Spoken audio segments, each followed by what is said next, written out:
Starting off, we have Taylor Swift and Travis Kelce. Now, fans were eager to see if the new It couple would make their debut at the Met Gala together, but unfortunately, those fans will be left disappointed. I know I sure am. Sources with direct knowledge told TMZ that the Grammy winner and NFL superstar were each issued individual invitations to the Met Gala, but both have RSVP'd no. Now, Taylor has a pretty good reason for skipping the event, which takes place on May 6th, because that's the same week she gets back on the road for her Eras tour with a stop in Paris on May 9th. Now, it's unclear why Travis declined the invitation, but it's fair to assume that he's missing it because Taylor won't be there. Or even better, because he'll be with her on tour. Hey, there'll always be other Met Galas, but the Eras Tour is a once-in-a-lifetime event, so I don't blame Travis for not going at all. Now, hopefully they'll be able to attend the event next year together though. Next up is Gwyneth Paltrow. In an interview with USA Today, Gwyneth Paltrow condemned the Met Gala as being so unfun, saying that she was never going again after not being able to walk the red carpet alongside her then husband, Chris Martin. In 2013, she said, "It sucked. It seems like it's going to be the best thing in the world. You always think, oh my god, it's gonna be so glamorous and amazing, and you're going to see all these people, and then you get there and it's so hot and it's so crowded and everyone's pushing you." However, it seemed that she had a change of heart and later attended the event in 2017 and again in 2019 and 2022. But she was absent from the event in 2023 and it appears that she won't make it this year either, but hey, I don't blame her. Then there's Tina Fey. Despite managing to score an invite to the 2010 Met Gala, comedian Tina Fey thinks she won't be getting another one. In an interview with David Letterman, Tina called the event a jerk parade and told Letterman that he wasn't missing out on anything special. "Every jerk from every walk of life is there wearing like some stupid thing," she said, adding that her husband, Jeff Richman, wasn't a fan. "Clearly, I'll never go again," she added. "You walk up these huge steps and I went and I dragged my husband along with me too, which I'm still in trouble for." Now, she continued telling Letterman stories from the event, including how she ended up hanging out with Barbara Walters. But yeah, in theory it sounds fun, but actually being there, I don't know. Then we have Zayn Malik. Former One Direction member Zayn Malik only attended the Met Gala once, but according to him, once was definitely enough. Now, he walked the carpet in 2016 with his then girlfriend Gigi Hadid, though he didn't have a good time. In an interview with GQ, Zayn described the event as self-indulgent. "The Met Gala is not necessarily anything that I ever knew about or was about, but my former stylist would say to me, this is really good for you to do. And no matter how strong you are mentally, you can always be swayed to do certain things." He continued, "Now it's not something I would go to. I'd rather be sitting at my house doing something productive than dressing up in really expensive clothes and being photographed on a red carpet." Now, fans also believe that he may have been banned from the gala due to the disparaging comments that he made, according to Cosmopolitan. But honestly, I don't think he cares, as I don't think he would ever go again anyway. Now let's talk about Demi Lovato. Demi Lovato attended the Met Gala in 2016 for the first and last time. In an interview with Billboard, Demi said that they had a terrible experience after attending the gala while trying to remain sober. "I remember being so uncomfortable that I wanted to drink," Demi recalled, saying that they eventually left the event and attended an Alcoholics Anonymous meeting instead. "I changed my clothes but still had my diamonds on, millions of dollars of diamonds on in an AA meeting. And I related more to the homeless people in that meeting who struggled with the same struggles that I deal with than the people at the Met Gala." Yeah, that does not sound like a good experience, and I don't blame them for not wanting to attend again. Now, Demi also called out a certain celebrity who had been awful to be around, saying, "This one celebrity was a complete B and was miserable to be around." Now, according to People, the celebrity Demi had been talking about was allegedly Nicki Minaj, as the two had both been accompanied by designer Jeremy Scott. Amy Schumer recalled her first Met Gala experience in 2016 as being short-lived in an interview with Howard Stern. "I left earlier than I should have been allowed," Amy said, adding that she had met Beyonce, who asked Amy if it was her first time at the event, to which Amy replied that it would be her last. Now, she also candidly revealed that she believed the gala was a farce. "It's people doing an impression of having a conversation," she said. "We're dressing up like a bunch of effing a-holes. I don't like it. I have no interest in fashion. I don't care." Now, although Amy bashed the event, she ended up returning in 2017, telling Stephen Colbert that she had to go home early and black out on my own. She then made an appearance at the 2019 Met Gala, though not as a guest, but had stopped for a quick photo outside of the museum just before giving birth to her son. Moving on to Lena Dunham. Lena Dunham had attended the Met Gala in 2016, and she recalled having an awful time. Now, according to Page Six, both Lena and Amy Schumer talked about their Met Gala experience in Lena's weekly feminist newsletter, Lenny Letter, which has since been shut down. "You and I were literally sitting across from each other at the Met Ball, and it was a crazy countdown to when we could escape. You were like, 'We are honored to be here, we're honored to be here,'" Lena told Amy. Lena revealed that one major reason she'd wanted to go home so early: "I was sitting next to Odell Beckham Jr., and it was so amazing because he looked at me and he determined I was not the shape of a woman by his standards," she said. "He was like, 'That's a marshmallow, that's a child, that's a dog.' It wasn't mean, he just seemed confused. The vibe was very much like, 'Do I want to F it? Is it wearing a, yep, it's wearing a tuxedo. I'm going back to my cell phone,'" Lena continued. "It was like we were forced to be together, and he literally was scrolling Instagram rather than have to look at a woman in a bow tie. I was like, this should be called the Metropolitan Museum of Getting Rejected by Athletes." Next up is Diddy. Now, this has less to do with him boycotting and more of him being banned. Now, he has been removed from the 2024 guest list following his recent legal issues. Now, if you don't know, Diddy's house was raided and he has lawsuit after lawsuit against him. Apparently, or from what I can gather, it's been somewhat of an open secret in Hollywood that Diddy is creepy and that you should never go to his house or parties. It appears though that the government really had a case against him, and so much is being exposed. Due to this, no one wants to be associated with him, so it's no shock that he wouldn't be going to the Met. Now, according to the National Enquirer, when speaking about Diddy, a source said, "Now he finds himself grappling not only with the preservation of his reputation, but also with the loss of his standing with an industry that has unequivocally distanced itself from him." Yeah, I don't think he's gonna get invited to any award shows or events anytime soon. Then there's Jared Leto. Jared Leto told E! News that he unfortunately wouldn't be able to attend the 2024 Met Gala because he and his band 30 Seconds to Mars will be in Europe for their Seasons to World tour. Back on the road, Jared said, "It's been 5 years. I will be there in spirit with my head and my cat, wishing everyone a beautiful night," he added.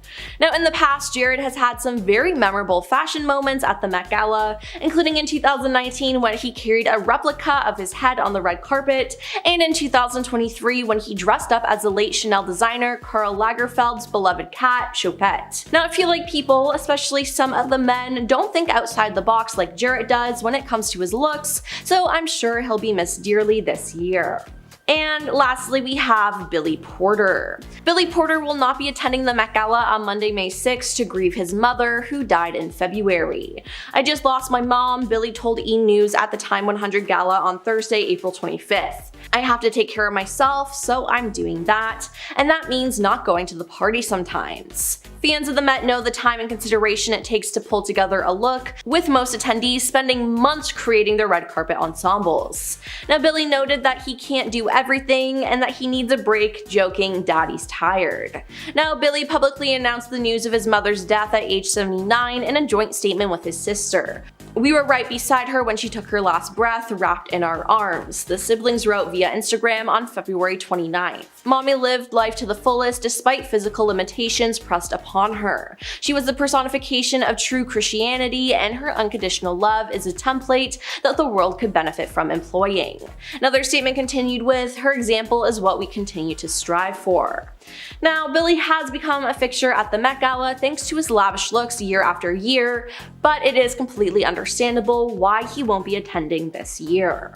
Machine Gun Kelly just recently shared through a tweet that he had been banned from Coachella since 2012. That's over a decade of not being allowed to attend the popular music festival. What could he have possibly done to warrant such a ban? He actually doesn't know. Even back in 2012, he expressed his frustration towards the festival, tweeting, "Coachella is a huge joke, it's corporate AF, and they only accept the accepted, but fake like they don't. Sad that music is so trendy now." So it looks like MGK's wild demeanor was too much for the festival at the time.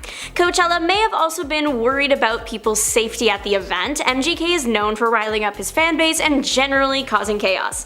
The incident that could have triggered this decade-long ban may have been a 2011 mall flash mob. In 2011, MGK's Twitter following was around 70,000 people, and he tweeted out to all of them where he would be the next day. He tweeted, "I'm thinking about doing a flash mob at a mall or something tomorrow, LOL Cleveland, should we do one while I'm home?" Following that up with the specific time and the location. Sure enough, hundreds of fans flooded the mall to rage hard with the performer. While it sounds fun, it was also an incredibly dangerous situation. MGK, as part of his plan, encouraged fans to run towards the food court table he would be at once they were there.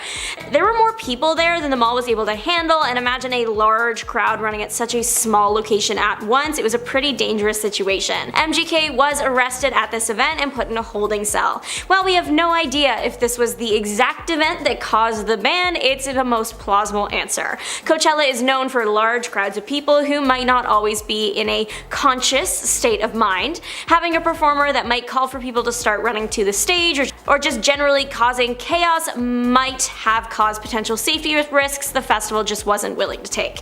MGK was excited to finally be allowed to attend this year. However, as fate would have it, he had to miss again for his daughter's sports tournament. Family comes first, and hey, what's one more year? Travis Scott is actually another example of a performer causing crowd chaos and then getting banned from the music festival. After the Astroworld tragedy of 2021, Travis Scott was removed from the Coachella lineup. The Astroworld tragedy was a crowd crush situation, and while Scott did not have a direct connection to causing the tragedy, of course, he did continue to encourage the crowd to party even after an ambulance went through the crowd. This was enough for Coachella to remove him from their 2022 lineup. If all this wasn't bad enough, people generally consider Travis Scott's apology video about Astroworld to be embarrassing. Many slam the performer for not appearing sincere enough. What is very kind of Scott is that he did offer to pay the funeral costs for the families affected by the tragedy, though many did turn the offer down. Tommy Lee's ban, is it epic or embarrassing? Let me know what you think after listening. Tommy Lee, drummer for Motley Crue and former husband of Pamela Anderson, he was banned from Coachella from pretty much 2011 onward. The reason? Arriving to the music festival in a helicopter, something that is apparently very much not allowed. He touched down alongside Canadian DJ and producer Deadmau5, spelled Dead MAU5. That means both of these guys are banned from Coachella for the foreseeable future, at least as performers. The helicopter isn't even the full story for these two.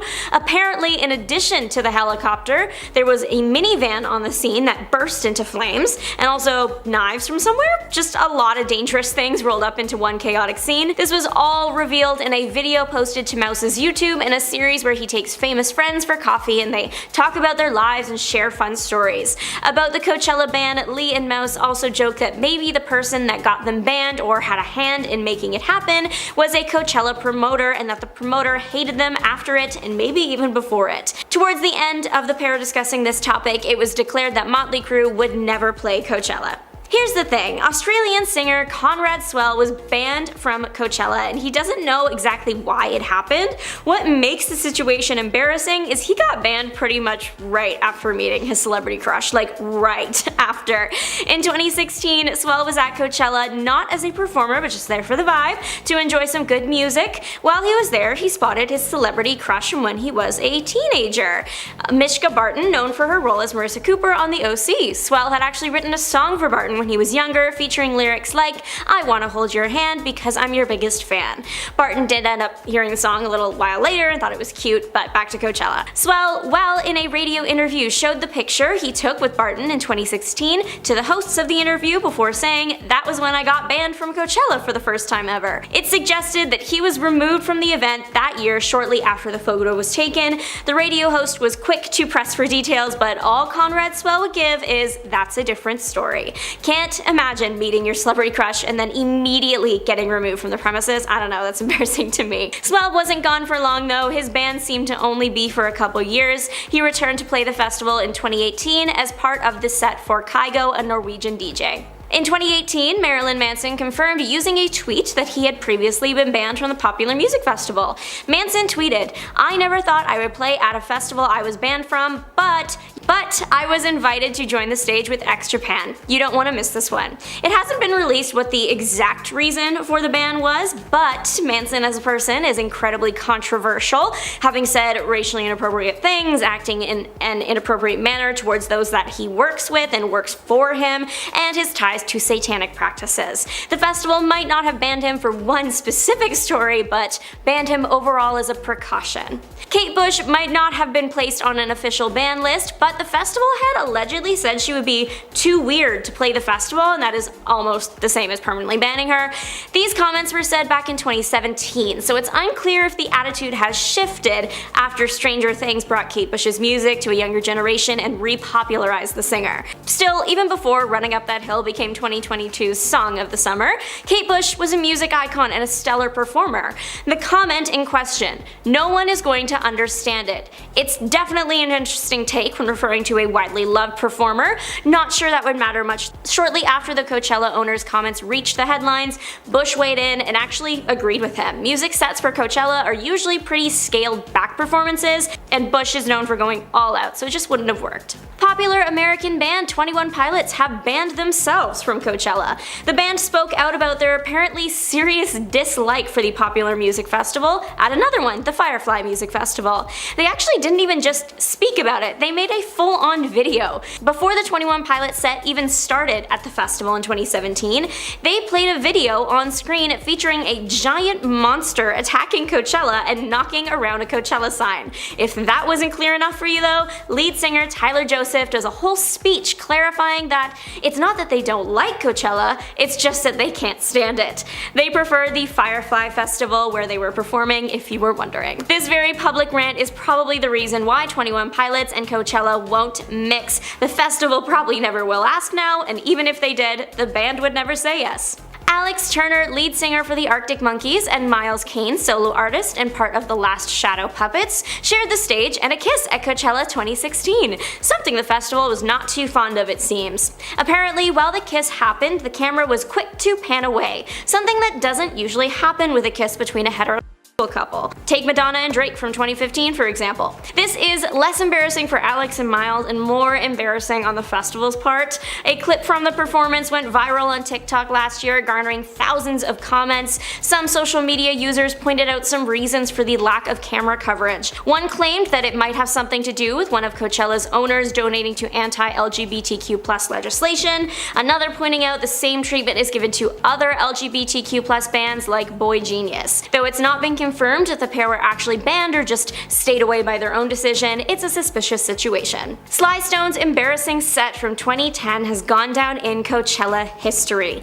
Even before he set foot on the stage, it was a mess. Stone was apparently supposed to start his performance at 7 p.m. but then wasn't ready maybe? There were even rumors that he wasn't there. The act that was supposed to go on after him ended up going before, and it was announced that Stone wouldn't go on until 10:45 p.m. Sounds like he was also late for that one, and even when he finally got there at around 11 and started his performance, it wasn't amazing. One person who attended later wrote on their blog that the performance was sad. According to attendees, Stone was not acting the way he normally did. He was stopping songs in the middle and going on lots of rants, famously ranting about his manager, Jerry Goldstein, later being sued for the rant that he made. Jerry claimed that Sly implied that he was a thief. In one of his many speeches, he did outright say that, so it's a fair. The LA Weekly also also reported on the show, writing, "Sly would sing a few bars of the classics, but he'd soon stop and start asking what time it was and how long he had to stay on stage to get paid." He also shared with the audience some of his current legal troubles at length and berated his band. Overall, it doesn't sound fun for anyone involved, and it's unlikely Sly will ever be a major performer at Coachella ever again. The it couple of Hollywood, Timothée Chalamet and Kylie Jenner, are no stranger to controversy, being accused of various things over the years, like transmitting diseases or faking documents. It's truly a wild ride trying to keep up with the two A-listers. Kylie Jenner is no stranger to the luxuries of life, like private planes. Stars do sometimes need access to private flights for security reasons, but social media was up in arms in July of 2022 after the reality TV star took a 17-minute flight. The star took her private jet a couple cities over, and people online calculated that the flight could have been a 45-minute car ride. I personally don't get the short private jet flights, just because after driving to the airport, getting on the flight, taking off, touching down, getting off, driving from the airport, wouldn't that all exceed 45 minutes? You can tell I've never been on a private plane. Other social media users were quick to point out just how much carbon would have been released from the short flight, about a quarter of the average person's annual carbon footprint, or 1 ton. The 45-minute car ride would have had a significantly lower impact on the environment. This isn't even the worst flight Jenner has reportedly taken. In June, she had taken a flight that was just 9 minutes. Social media users have called out the star for this behavior, some calling her a climate criminal. July of 2020 revealed that the makeup millionaire Kylie Jenner is accused of being a bad tipper. A video shared to TikTok by a former Manhattan restaurant hostess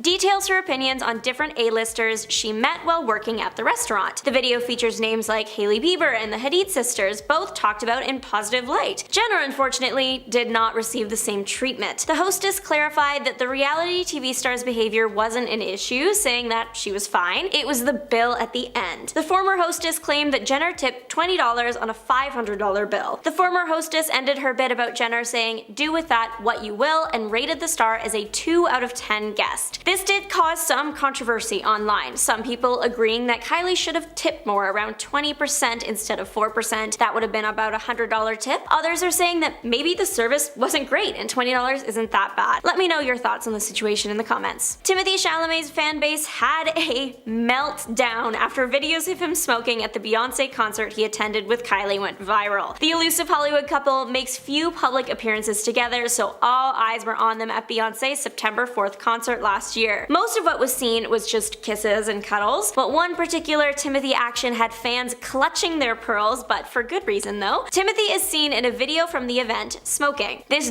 does break the rules of the venue, and fans were not happy about that. Timothée Chalamet smoking is not necessarily the biggest surprise. There are photos of him doing it before, lots of people in Hollywood do it, but smoking inside the stadium is definitely not very nice to those around him. This next point is like whiplash. Kylie is known for being active on social media, posting on her Instagram story frequently. For such a major star, usually posts are like planned to complement each other, but in this case, the two could not have been more different. Back in the very beginning of 2020, Jenner took to her Instagram story to raise awareness for what was happening in Australia at the time with all the devastating fires. Particularly, Jenner's Instagram story post was about the large amount of animals that had passed due to the fires and how sad that was and how people could help. It was a great message, exactly the thing to do to raise awareness. However, shortly after posting this message, Jenner posted photos of her new slippers to her story. Her new mink fur slippers, real fur. Fans thought this was an incredibly inappropriate thing to post, wearing fur right after making a big post about saving the animals in Australia. Many social media users were quick to weigh in on the controversy, one writing, "Kylie posting a story about the AU fires, then a story of her mink LV slippers is my favorite new definition of tone deaf. The slipper slip up wasn't a good look." Maybe the most hilarious of the secrets on this list would have to be the Timothée Chalamet spreading chlamydia around the NYU campus. It's not true, apparently. The reason this rumor even started is just as wild as the rumor itself. Allegedly, according to fans online, the rumor started from a fanfiction. This happened in a fanfiction, I guess, and everyone just started taking it as fact. Not to say that there is no truth to the rumor. I personally don't know him, so I can't tell you exactly what he got up to in college. Kylie's lip kits and her plastic surgery caused some ruffled feathers when it was first revealed the star received the procedures. Kylie getting exposed for receiving plastic surgery isn't necessarily that bad. She is absolutely allowed to do whatever she wants to her body, it is hers. What people had a problem with is that she was using it to sell her lip kit products. Most of the marketing for her famous lip kits was about how it would make your lips look bigger, just like Kylie's, that all you needed for the plump lip look was a Kylie Jenner lip kit. Only that wasn't true at all, even for Kylie. Her famous pout was achieved not just through makeup, but also plastic surgery. Many said this marketing was creating unrealistic expectations and was contributing to body image issues among younger fans. Now Kylie is more open about the procedures she received. Kylie Jenner admitted in an interview that she uses her housekeeper as an arm model for her makeup swatches. While being interviewed by Fast Money, Kylie dropped this interesting confession. She revealed that the reason why she picked her housekeeper to show off the highlighter swatches was because she has the best arms for swatches and she's so nice and just sits there and has her arm ready and lets me do my thing. So it seems like her housekeeper enjoys being there, which thank goodness. Still, people found the entire thing a little odd and were quick to criticize the situation, especially how Kylie spoke of her housekeeper. Many said that the way Kylie was speaking about her housekeeper was akin to how one might speak of a pet, and were also pointing out that this wasn't a housekeeper's job and that they hoped Jenner at least compensated her for the modeling. Though Jenner being able to do this does indicate a good relationship, so surely her housekeeper must be fine with it. It's been happening for years, but in 2024 it was revealed again that one of Kylie's brands stole designs from a smaller business. In the post, Kylie's makeup brand had stolen photo shoot ideas from a makeup artist on Instagram, but this time it's all about Kylie's clothing line, Kai. Australian brand Johansson is known for a specific silhouette. It looks classic and it has like twisted sleeves usually, and they've actually dressed Kylie Jenner before. The owner of Johansson was surprised when Kai's new collection dropped because it looked incredibly similar to many of the company's designs. Jessica Johansson took to TikTok to express her frustration and show comparisons of the two brands side by side. From what I saw, they are almost identical. Pair that with the fact that Kylie knows the brand and has worn the clothes, it's not looking good. This isn't the first time Kai has been accused of stealing designs. Before this, in 2023, designer Betsey Johnson accused the brand of the same thing. This is not the Betsey Johnson, the American designer, this is someone else. She was a model and is from Grimsby. Johnson at this point had recently announced a line called Products and was met with praise. It featured lots of leather and made a point to look luxurious. Kylie's brand released a line that had striking similar design ideas. Turns out Johnson had sent some emails to Kylie's product team months before the drops. In an Instagram story, Johnson wrote, "We emailed Kylie and her team Products Ltd concept and language and a line sheet 6 months ago. Interesting concept, Kylie. Interesting. Thanks for the cosign." A line sheet is a tool used to showcase clothing and the info about selling it wholesale, so it probably would have had a lot of the product's designs on it.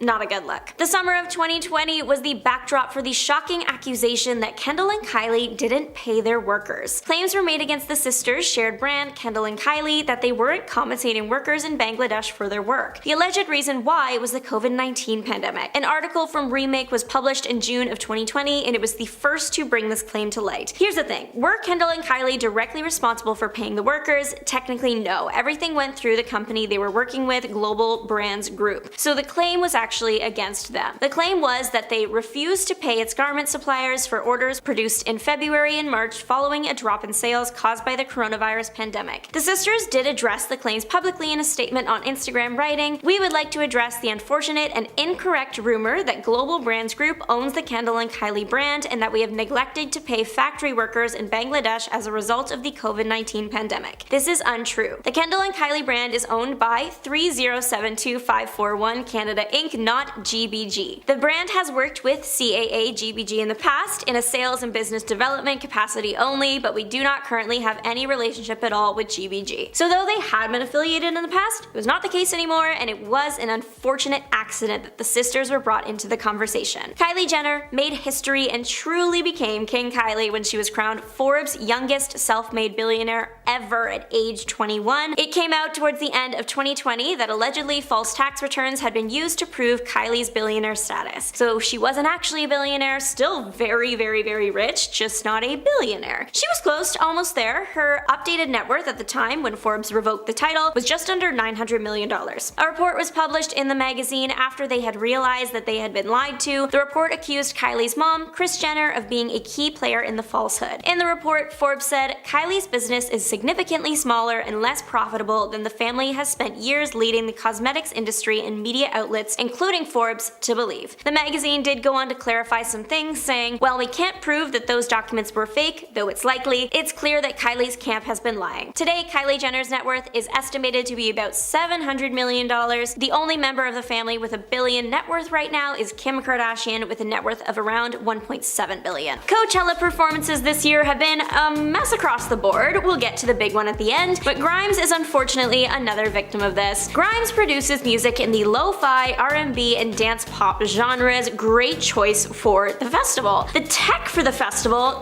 didn't agree, I guess. Some of the DJ tracks were double the speed, among other random tech difficulties happening. It also apparently got so bad that Grimes screamed and cursed out of frustration. She had to stop the set multiple times, explain to the crowd in real time that she was having trouble mixing the songs because all the tracks were double the tempo. Overall, it sounds like a nightmare for the artist. The set actually got cut short because everything was going so wrong, and Grimes left the stage in the middle of one of her songs. She later apologized for the disaster on her X account, sharing that the reason the songs were messed up was because she had, in her words, outsourced essential things like record blocks, BPMs, and letting someone else organize the tracks on the SD card, etc. So it seems like someone else caused the speedy tracks. To add more context, Grimes went on to write, the CDJs were showing me BPMs like 370, so I couldn't even mix manually by ear, and the front monitors were off, so it was literally sonic chaos on my end trying to guess how stuff was sounding for you guys. So it seems like the set truly was a hopeless case, as Grimes couldn't even hear what was happening. Luckily, she has said that she will fix everything herself in time for her next performance, but this was surely something out of a nightmare. Tyler, the Creator, is known for his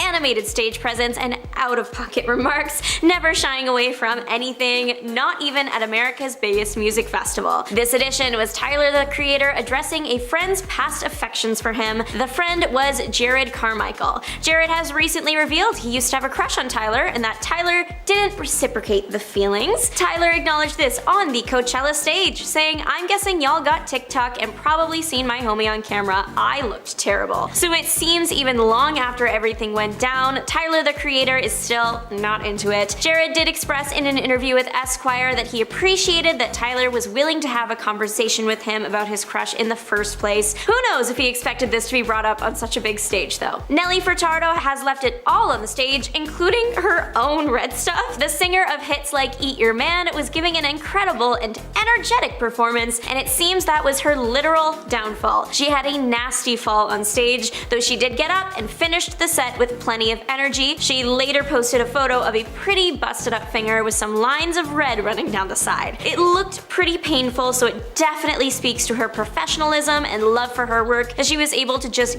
get back up with something so serious. She did smile big for the photo, writing the caption, left it all on the stage. She certainly did. One interview went south almost as quick as it started. Singer-songwriter and actress Teyana Taylor is known for films like 1001 and songs like Gonna Love Me, and now storming out of interviews. The singer was being interviewed but apparently didn't appreciate the line of questioning. She started to express frustration and then ultimately stormed out. It was an intense moment, tensions were high. The interviewer looked on the verge of tears, the poor girl. Sounds pretty serious, right? Well, turns out it was all a prank. Taylor is just as funny as she is talented, it seems. Taylor Swift and Travis Kelce make headlines wherever they go, even if they aren't doing anything. In this case, all the superstars did was watch Taylor's friend and Karma collaborator Coachella's performance. Ice Spice was performing all her hits and doing a great job. She even positively called out Taylor at one point, saying, "Shout out to Taylor, mother effing Swift," the statement being met with cheers from the audience. Taylor and Travis really were just minding their business, supporting Taylor's friend, dancing with each other,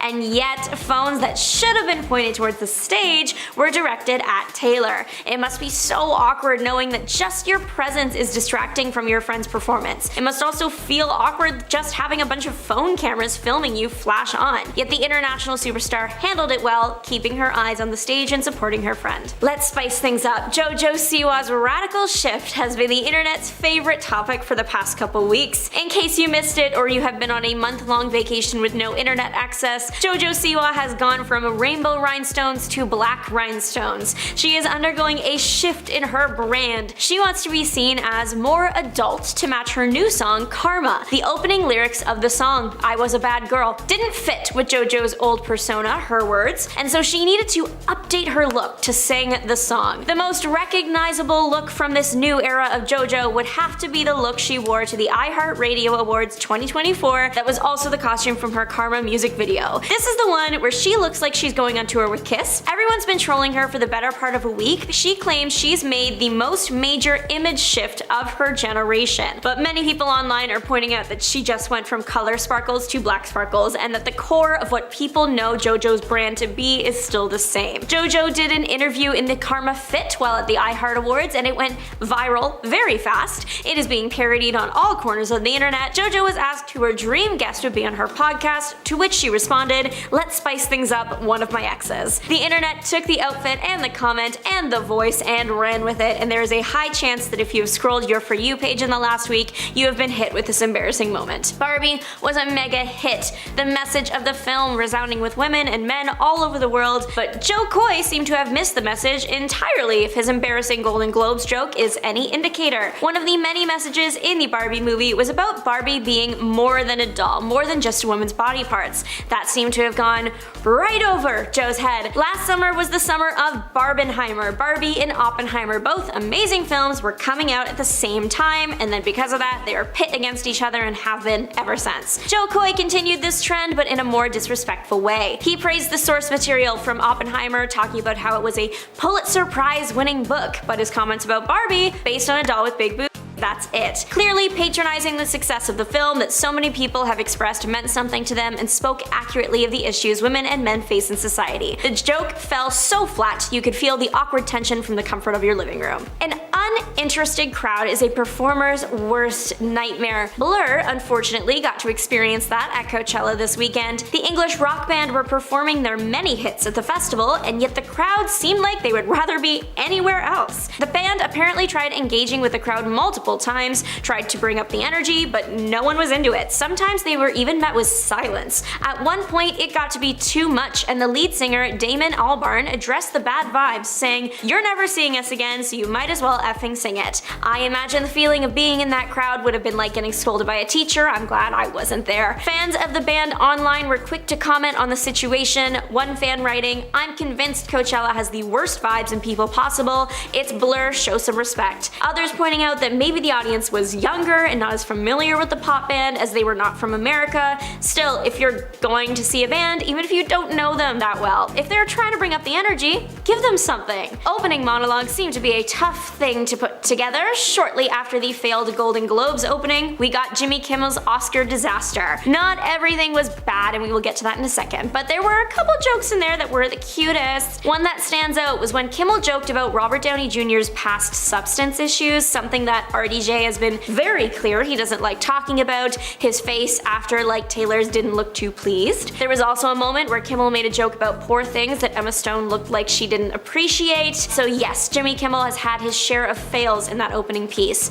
However, he did make a point with one of his jokes. Director of Barbie, Greta Gerwig, did not get a nomination this year at the Oscars, something that many people believe was a massive snub. Kimmel acknowledged this in the monologue, saying, "Now Barbie is a feminist icon thanks to Greta Gerwig, who many believe deserved to be nominated for Best Director." The Oscars audience then started clapping in agreement, but then Jimmy caught them all with his next remark, saying, "You're the ones who didn't vote for her, by the way. Don't act like you had nothing to do with this. You did this." He's right. Most of the people in that audience were the people that voted. It's their fault Greta was snubbed. So why were they acting like they were supporting her when they caused the problem? Most recent moment is fitting right in the last spot on this list, Lana Del Rey's Coachella set. This is not to say that Lana did a bad job, she was giving. It's just the microphone was not, it kept cutting out. Lana is known for having a powerful yet soft voice. Coachella is outside, a good mic is important in this situation. Unfortunately, Lana did not have have that. She had to do sound checks with the audience, asking if they could even hear her. Stopping and starting constantly did have an effect on the energy of the set, which was unfortunate, considering she started out so strong coming in on the back of a motorbike. Overall, it was a tragic day in Coachella history. There was a bright spot though. Lana brought out another artist for her headlining performance, a great pick too, they have similar styles, Billie Eilish. Worked great for Eilish too, more exposure, especially with the new music coming out soon. Anya Taylor-Joy as the famous Back to Black singer would have been iconic, but it was never meant to be. Just to talk about the elephant in the room with this one, the two women do not look alike at all. Makeup can only go so far, right? But they both have very distinct looks, which brings them a bit closer together in my opinion. Anya Taylor-Joy is an incredible actress and has been in the game for a while. She has gathered quite the impressive resume with The Queen's Gambit, The Menu, Emma, and Last Night in Soho on there. Her role in Last Night in Soho was all about a singer caught in bad circumstances. Very different circumstances, but still, the point is, Joy has played a similar role and done a very good job. Joy does have an incredible voice and has sung Winehouse a few times in interviews and karaoke clips. Her choosing the songs shows she has an appreciation for the work and, well, just likes it. Both Joy and Winehouse grew up in London, so Joy already has the accent. Esme Creed Miles is an up-and-coming actress that may not be a big name now, but surely will. She, like Winehouse, is English, born in the UK. Miles has starred in shows like The Doll Factory and Hannah. Though not known for her vocal abilities, there are many videos online of Miles singing and strumming the guitar. Esme does have very striking blue eyes, so if she were to have been selected for the role, she probably would have had to wear brown contacts. Miles is still in the beginning of her career, though she did not land the role in Back to Black. It will be interesting to see where her career goes. Lucy Boynton is well versed in the world of biopics. She would have been a great choice for Back to Black. Lucy has also starred in media that aren't biopics, like Netflix's Politician, but just to list all the biopic roles she has done, just to give you a better picture of where I'm coming from with this choice, she played Marie Antoinette in Chevalier, 10 out of 10 movie, would recommend, Mary Austin in Bohemian Rhapsody, 11 out of 10 movie, would recommend, and in the biopic about the writer of Catcher in the Rye, Rebel in the Rye, she played Claire Douglas, again, 10 out of 10 movie, would recommend. She is like the biopic queen. Lucy was born in NYC but grew up in London. She describes herself as painfully British, so taking on a British star like Amy Winehouse definitely seems doable for her, even though that is not what happened. With her track record though, I wouldn't be surprised if a different biopic makes her resume later. Ray may be more of a singer than an actress, but many singers have seamlessly transitioned to the screen, and she could have been another great example. She has said that she admires Amy Winehouse and has been compared to Winehouse throughout her career, and it's not hard to see why. Both artists are from London and rose to fame after releasing their debut albums. She actually just won Album of the Year at the 2024 Brit Awards for her debut album. Ray performed at the award show, and many fans took to social media to express how much she reminded them of Winehouse, many writing that she should have been the one to play her in the biopic. The two do look alike in style. She seems to have drawn some aesthetic inspo from Winehouse, rocking the big eyeliner wings and dark hair. Maya Hawke would have been a bold choice to portray Winehouse. Hawke shot to fame after portraying Robin in the Netflix hit show Stranger Things, and has now given captivating performances in a variety of other critically acclaimed shows and films. Hawke is from the US, whereas Winehouse is from the UK, so they are different in that sense, but Hawke has shown that she is an acting force to be reckoned with, so I'm sure she would have done a great job either way. What Winehouse and Hawke do have in common though is that they are both singers. Hawke has released 3 albums over the past 5 years, so she would have had a good understanding of that aspect of Amy's life and the work it takes to create. Plus, Hawke would have been around the same age Winehouse was when they both released their second albums. Though she didn't star in this biopic, she got that credit on her resume elsewhere, portraying American novelist Flannery O'Connor in the 2023 film Wildcat, which premiered right here in Toronto at the Toronto International Film Festival and was widely praised. Emma Mackey is frequently compared to Margot Robbie, but a bit of black hair dye and some big black eyeliner, and she starts resembling the Back to Black singer. You might recognize Mackey from some hit Netflix TV shows and movies like Barbie. Mackey has shown off her musical skills online. Clips of the actress singing have gone viral on TikTok, and if you check the comments, people have nothing but good things to say about the star. Like Amy, Emma spent a lot of time in London. She was born in France but moved to London for university. She has ties there because her mother is British. Sophie Turner might have seemed like an unlikely choice, but not completely unsurprising. Sophie Turner made a name for herself herself on the hit TV show Game of Thrones playing Sansa Stark, but someone had to discover the raw talent that is Turner and give her that big shot. That person was Nina Gold, casting director for Game of Thrones and now the casting director for Back to Black. Sophie, like Winehouse, was born in the UK. Though Turner is mainly known for having red or blonde hair, she does look striking with black hair in fan edits, and that one time she was Morticia Addams for Halloween. For anyone worried about her singing abilities, Turner has proven she can sing just as well as she can act in segments on The Late Late Show, though she has admitted preferring rapping to singing. So she did have a lot going for her. Maybe Nina Gold had Turner in the back of her mind while casting, but as we know now, the part did not go to Turner. Lauren Jauregui might not be an actress, but you cannot deny the singer's resemblance to the late Back to Black star. Many fans of the former Fifth Harmony star have been saying for years that Lauren and Amy look alike, and that Lauren should be considered for the role if they ever make an Amy biopic. Well, that time has come and gone, and Lauren was not selected. Lauren did get the chance to portray Winehouse on the popular TV show Lip Sync Battle in 2018. She lip synced along to Winehouse's Rehab, dressed as the singer. Many people online really started seeing her as the star when this came out, but looks aren't everything when it comes to biopics. The casting director for the film, Nina Gold, has commented on her casting process, saying that sometimes it's not so much about finding someone that looks like the character and more about finding someone that captures the essence of the person. Fans online did hilariously come to the defense of Lauren's acting abilities, one writing, "She was literally acting like she's happy 24/7 during all that Fifth Harmony hectic drama, the method actress."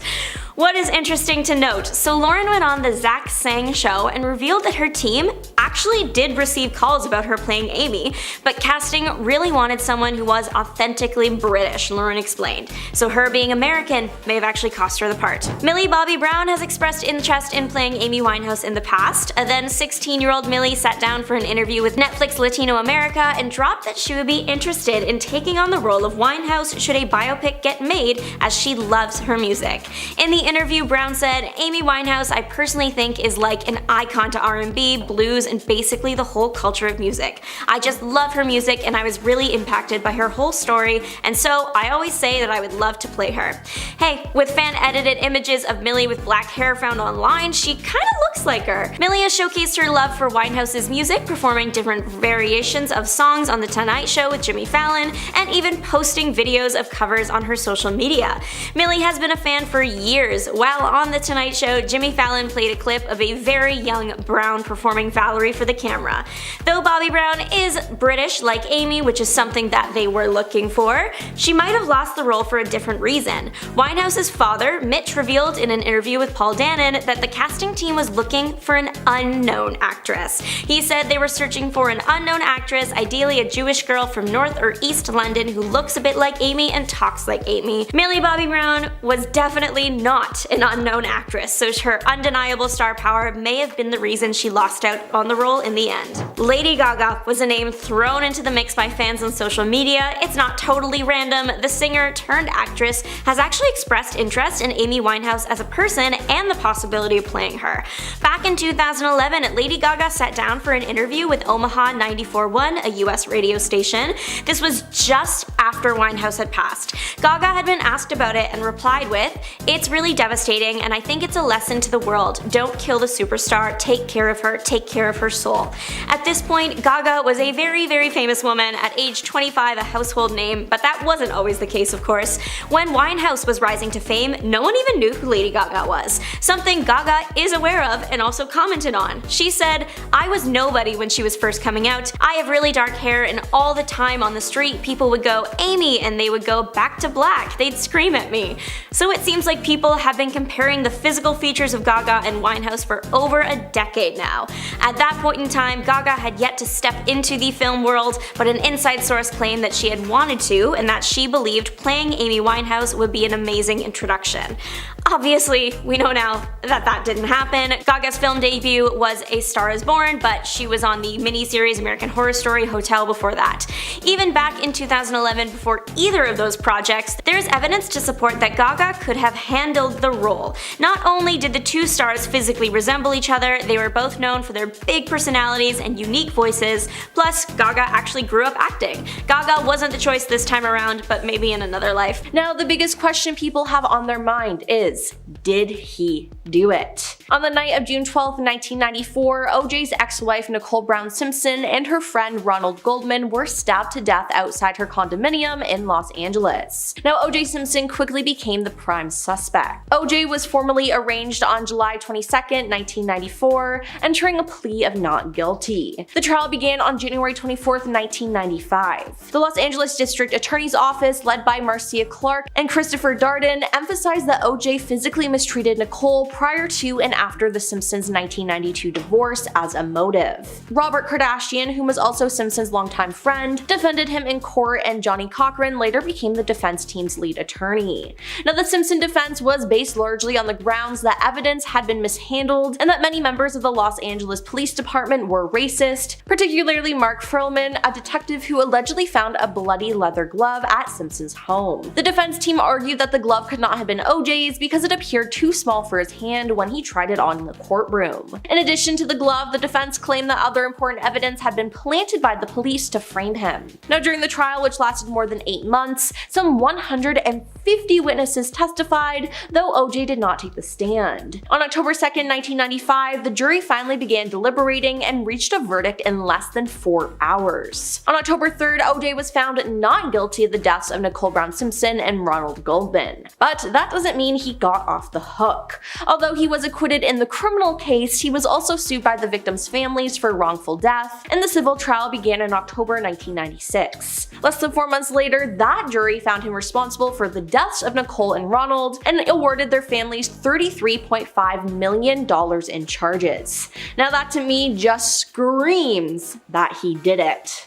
Now we have why he spoke to the police. After OJ was told about the deaths, he arrived at his home in the Brentwood section of Los Angeles as LAPD officers were executing a search warrant. After speaking with detectives, OJ agreed to travel with detectives to Parker Center to be formally interviewed. OJ traveled to Parker Center in a car with detectives while his lawyer followed in a separate vehicle. Now, against the advice of his attorney, OJ agreed to be interviewed by the LAPD detectives without a lawyer present. Now, in the audio, it appears that he has no concern for Nicole or how she's died, and only has emotion once the police start insinuating that OJ was responsible for the crime. And this leads us to, and is probably why he had the car chase. Now, okay, calling it a car chase is a little far-fetched because he was only going 35 miles per hour and was being followed by helicopters, TV crews, and pretty much the entirety of the LAPD. Now, when OJ failed to turn himself in, an all-points bulletin was issued for his arrest. By the morning of June 17, 1974, police arrived to arrest OJ at the home of his friend and lawyer, Robert Kardashian, but they found that OJ had slipped out the back door with his former college and Buffalo Bills teammate, Al Cowlings. Now, the two men then drove off in Al's white Ford Bronco,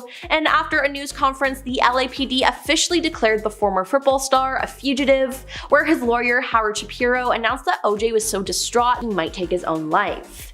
Then around 7 p.m., police located the white Bronco by tracing calls made from OJ's cell phone, where he was reported to be in the back seat of the vehicle. Vehicles from the LAPD and California Highway Patrol pursued the Bronco for about an hour as it traveled at some 35 miles per hour along the I-405. Finally, the Bronco pulled into the driveway of OJ's Brentwood home, and he emerged from the car close to 9 p.m. and was immediately arrested and booked. Then there's the interviews. You'd think that after the trial, OJ would try to lay low as all eyes were on him as his life was full of scandals. Now, if not for himself, you'd think he'd do it for his children, Sydney Brooke and Justin Ryan, but that's not the route that he chose to go. That was made clear during an interview in 1998 with Ruby Wax. By allowing himself to be interviewed for hours, he opened himself up to have every move that he made analyzed by experts and, more importantly, by the public. And with the twists and turns that the interview took, many wondered what OJ was trying to accomplish by agreeing to speak about the deaths. Now, to make things worse though, at the end of the interview, he pulled a prank which was just downright weird, disturbing, and proved to me, at least, that he was not sound of mind. Now, Ruby uses humor as one of the ways to help disarm celebrities and make them more comfortable, so Ruby was going to do a bit about being set up and not knowing who was coming to the door. And while she knew that it would be OJ, there was no preparing her for the surprise that OJ said he had as she opened the door. As she opened the door, OJ had a banana in his hand and he pretended to stab Ruby with it, making horror movie stabbing sounds to go along with it. I think it was his idea of a joke, Ruby explained. Now, why on earth would he think that was funny? He was literally accused of stabbing 2 people to death. On what planet would something like that be funny? Now, it said that producers were so disturbed by what they saw that they almost did not air the interview. But because Simpson had not been found guilty, they allowed the interview to air in its entirety, which honestly, I don't blame them for, because what the heck? And finally, the most outlandish question of them all, is he Khloe Kardashian's father? Now, OJ was represented by his friend Robert Kardashian and was quite close to the Kardashian family. Many people believe that he and Kris had an affair, and in general, there has been intense scrutiny over his relationship with Kris, and some fans on social media have been vocal with their theories that they welcome Khloe together, suggesting she's not Robert's daughter. Now, the rumors stem from the fact that Khloe doesn't strongly resemble Kris, the late Robert, her siblings, or her half-siblings. Now, Kris Jenner has admitted to cheating during her marriage to Robert, which also fuels the fire. Now, Kris and OJ have separately spoken out against the rumors many times over the years, and fiercely denied odd claims that they secretly reunited in the 90s to have in a hot tub. In 2017, the momager burst into tears in an episode of Keeping Up with the Kardashians, fuming that the rumors had kept up for decades. They printed a story, "I was sleeping with OJ. After 25 years, you'd think it just wouldn't be a thing," she sobbed to Khloe. Then 2 years later, OJ shared a video on Father's Day, vowing that he was never interested in Kris in a romantic sense, while calling out the renewed theories that he was Khloe's father. "Never, and I want to stress this, never, in any way, shape, or form have I ever had any interest in Kris, romantically or sexually," he said at the time. I don't know though. I kind of believe the theory. I mean, what do you think? Starting off, we have Daphne Joy. Now, after Diddy's place got raided, rapper 50 Cent, real name Curtis Jackson III, responded on Twitter saying, "Now it's not Diddy do it, it's Diddy done. They don't come like that unless they got a case." Now, while 50 Cent was not named in the lawsuit against Combs, a woman identified as Daphne Joy, who shares a child with 50 Cent, was named in the suit. In a statement posted on Instagram, Joy responded to 50 Cent saying, "Everything is a joke until our safety is compromised, which is happening right now." Now, Joy went on to accuse 50 Cent of physically mistreating her and said, "You have broken our hearts for the last and final time." Next up is Stevie J. In addition to Joy, another celebrity named in the suit, Stevie J, Stephen Aaron Jordan, also responded to 50 Cent on social media. Stevie J hit back at 50 Cent on Instagram and said, "Since it's entertainment, let me beat the sh out of you on TV or something." Now, it's alleged that the Grammy winner Stevie J, Diddy's longtime collaborator, recruited workers and participated in Combs' freak-offs in his amended complaint filed in the U.S. District Court in the Southern District of New York, though it does not name Stevie J as a defendant. Now, Diddy is accused of instructing Stevie J to teach him the type of sex workers to solicit and the way to solicit them. It's alleged that Stevie J sent threatening messages when the plaintiff, Rodney Jones, publicly asked Combs to pay him for his work on Combs' The Love album. The complaint also says that Combs used his connection to Stevie J, Rodney's idol, to pressure Rodney into being intimate. "I've never seen my man do anything foul like they talking about. I've never seen it. I've known him for 29 years, Stevie J told TMZ earlier this month. Moving on to Young Miami. Young Miami, a member of City Girls, is mentioned in Jones's amended complaint filed in the U.S. District Court of the Southern District of New York. Now, she is not a defendant, nor is she accused misconduct. She is listed as being a part of Combs' operation and accused of bringing Diddy illegal substances on a private jet. The complaint says she was retained on a monthly stipend as one of sex workers, and it also alleges that her cousin, named as Jane Doe 1, took advantage of Rodney. Now, since the raid, she has shared numerous posts on social media, but many of the posts are promoting a new song that she is releasing. Aaron Hall, an R&B singer who was part of the group Guy, was named as a defendant in a complaint filed against Diddy last November in the New York Supreme Court ahead of the expiration date for New York's Adult Survivors Act, which provide a one-year window in which people could bring cases of SA outside the typical statute of limitations. The plaintiff, who is named Lisa Gardner, accuses Combs and Aaron Hall of SAing her and her friend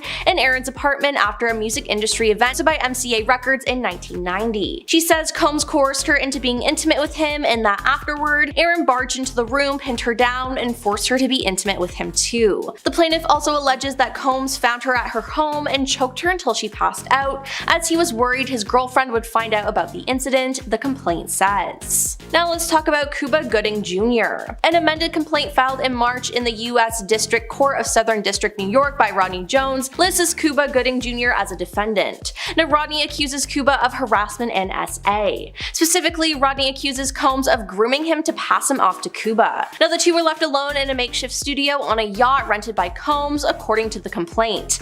There, Gooding began inappropriately touching Rodney. Now, it's to be known that the actor previously pleaded guilty to a misdemeanor count of forcibly touching, so this incident being real isn't shocking. Now we have Lucian Grange. The CEO of Universal Music Group and father-in-law to Sofia Richie, Lucian Grange is also listed as a defendant in Rodney's amended complaint. He's accused of aiding and abetting Combs, specifically in racketeering and trafficking. Rodney says that as CEO, Lucian had a duty to ensure the financial support they provided to Sean Combs and Love Records was not being used for drugs, and laced alcohol. Now, attorneys for Grange have filed a motion to dismiss, in which they call the accusations offensively false. In a sworn statement to the court, Grange called the accusations completely untrue and absurd, and said he plans to pursue both plaintiffs and his counsel for having made such false accusations. Now, Grange also points to the fact that he is the CEO of a multinational public company, and that he's not involved in day-to-day operation of the company's thousands of agreements. Now, in a statement to Business Insider, Grange's attorney Donald S. Zarkin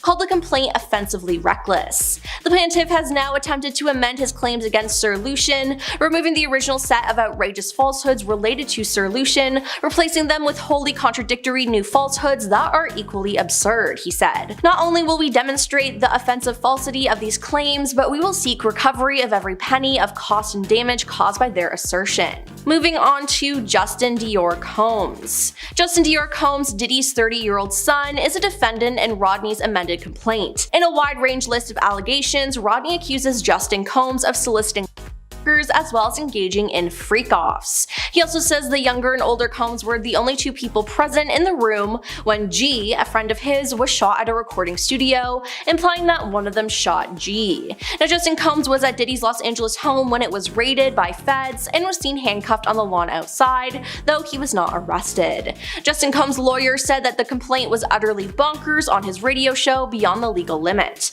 It's clearly written in an effort to get as much publicity as possible, not only for the case, but for the lawyer whose name I don't even remember, literally some maniac, he said. Then there's Prince Harry. Now, Diddy is said to have drawn guests to his infamous parties through his VIP associations with celebrities, such as famous athletes, political figures, artists, musicians, and international dignitaries like British Royal Prince Harry, according to the legal notice. Now, there's no suggestion of any wrongdoing by the prince, and his name is only mentioned once in the documents as an example of a well-known celebrity associate of Combs. Now, both Harry and his brother Prince William were pictured with Combs and Kanye West in 2007 after the musicians performed in the Concert for Diana at Wembley Stadium. So, to reiterate, Harry has not been accused of anything. Next up are the anonymous celebrities. While there are anonymous or redacted celebrities named in the suit, it's not too difficult to figure out who they are. While Chris Brown isn't named specifically in court documents, he's referenced as one of two redacted figures, redacted R&B singer, who was specifically alleged to have been in Mr. Combs' Los Angeles home consorting with girls. Now, another clue that points to it being Chris is the footnote at the bottom of the same page, which reads, a Grammy Award-winning R&B singer who had trouble with law enforcement after assaulting a Belgian billionaire. Then, like Chris, while Meek Mill wasn't named specifically in court documents, he's referenced as one of the two redacted rapper figures who was specifically and allegedly in Mr. Combs' Los Angeles home consorting with girls and Now, another clue that points to it being Meek is in the footnote at the bottom of the same page, which reads, he is a Philadelphia rapper who dated Nicki Minaj. And lastly, we have Bishop T.D. Jakes. While the bishop was not alleged to have done anything illegal per court documents, he was named as one of the people Diddy allegedly intended to leverage a relationship with in order to soften the impact on his public image of Casey Venture's lawsuit. Now, Diddy and the bishop joined forces back in 2021 for an ongoing religious series entitled Kingdom Culture with T.D. Jakes. In 2022, the two were spotted together in photographs at Diddy's 53rd birthday party, which prompted an outcry and criticism on social media about the relationship between religious leaders and music figures. In late 2023, the bishop would come under fire again on social media after an unfounded report claimed that he was engaging in activity with men at Diddy's parties. Now, he addressed the Diddy rumors once in a December 2022 comment from his representatives, and again during a Christmas Eve sermon, during which he let folks know that they can log off the online broadcast of the service if they came to hear him address a lie.